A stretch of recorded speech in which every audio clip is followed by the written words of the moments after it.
Pernah kepikiran nggak sih gimana caranya membaca laporan keuangan sebuah perusahaan? Hari ini kita akan coba bedah bareng-bareng laporan dari PT Planet Properindo Jaya Tbk. Anggap aja kita ini detektif keuangan, lagi cari petunjuk buat mengungkap gimana sebenarnya kondisi perusahaan ini. Yuk, kita mulai. Kelihatannya mungkin ribet ya, banyak angka. Tapi tenang aja, saya bakal pandu Anda langkah demi langkah. Saya tunjukin mana aja bagian yang paling krusial dan apa sih arti di balik angka-angka itu semua. Udah siap? Oke, langkah pertama, dan ini yang paling penting sebelum kita sentuh angka-angkanya, adalah kenali dulu perusahaannya. Soalnya menganalisis tanpa tahu konteks bisnisnya itu sama aja kayak tersesat tanpa peta. Nah, perusahaan yang bakal kita investigasi ini namanya PT Planet Properindo Jaya Tbk atau kode sahamnya PLAN. Mereka ini mainnya di bisnis hotel dan rekreasi. Kenapa info ini penting? Karena sektor consumer cyclicals itu sensitif banget sama kondisi ekonomi. Kalau ekonomi lagi lesu, orang kan pasti ngerem pengeluaran buat liburan. Ini resiko bawaan yang harus kita ingat terus. Sekarang, mari kita periksa kesehatannya lewat neraca keuangan. Anggap aja ini tuh kayak hasil medical check-up finansial perusahaan di satu waktu tertentu. Konsepnya simpel banget kok. Di satu sisi, ada aset. Ini semua harta yang dimiliki perusahaan. Ya kayak uang kas, gedung, macem-macem lah. Terus di sisi lain, ada liabilitas. Ini semua utang yang harus dibayar sama perusahaan. Ini dia nih cuplikan dari neraca keuangannya Plan. Kita bisa lihat perbandingan data antara tahun 2025 sama 2024. Ada daftar aset di bagian atas, terus di bawahnya ada liabilitas sama ekuitas. Aturan mainnya sederhana. Aset itu harus seimbang dengan liabilitas ditambah ekuitas. Nah, sebagai investor, fokus utama kita itu ada di ekuitas. Kenapa? Karena inilah nilai bersih yang jadi haknya pemegang saham setelah perusahaan lunasin semua utangnya. Nah, di sini nih kita nemu petunjuk pertama. Total ekuitas PLAN di akhir 2025 itu turun jadi sekitar 53,9 triliun rupiah dari yang tadinya 59,3 triliun di tahun sebelumnya. Artinya apa? Artinya nilai bersih buat pemegang saham itu ternyata menyusut. Ini bendera kuning pertama buat kita.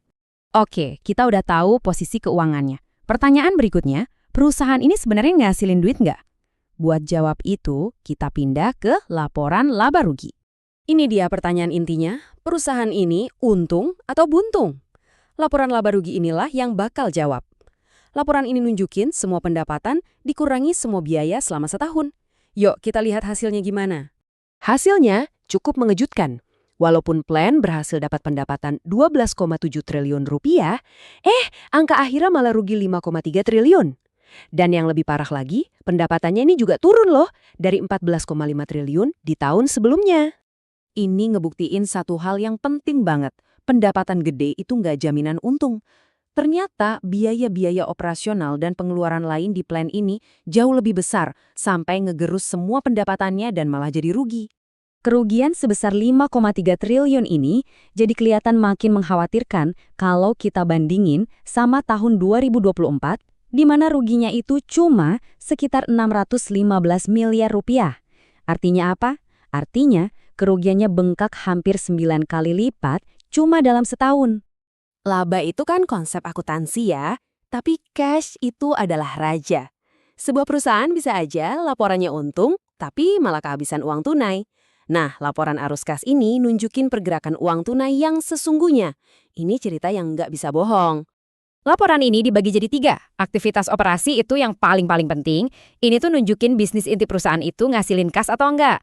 Kalau investasi itu ngelacak uang buat beli aset, dan pendanaan itu ngelacak uang dari pinjaman atau dari investor. Sekarang yuk kita periksa aliran darahnya perusahaan ini. Fokus kita langsung ke bagian arus kas dari aktivitas operasi. Karena ini detak jantung yang sebenarnya dari sebuah bisnis. Dan disinilah kita nemuin bendera merah terbesarnya. Arus kas dari operasi di tahun 2025 ternyata negatif 70,9 juta rupiah. Ini kebalikannya dari tahun lalu loh, di mana mereka masih positif 1,6 miliar.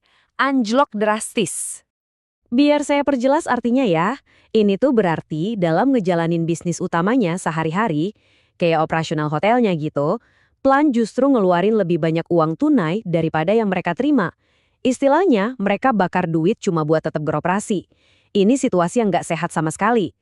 Oke, kita udah kumpulin semua petunjuk pentingnya. Kita udah jadi detektif keuangan nih. Sekarang saatnya buat narik kesimpulan dan sebagai seorang investor, Anda yang pegang kendali. Yuk kita rekap lagi apa yang udah kita temukan.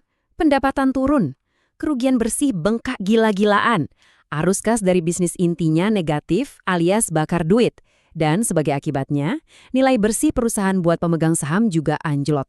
Semua panah nunjuk ke bawah. Data-data ini kan ngomong sendiri ya, ini langsung dari laporan resmi perusahaan. Nah, pertanyaannya sekarang bukan lagi apa kata laporan keuangan, tapi lebih ke apa tindakan Anda setelah tahu semua ini. Melihat kondisi kayak gini, apakah Anda melihatnya sebagai risiko besar atau justru ada peluang tersembunyi? Keputusan investasi ada di tangan Anda.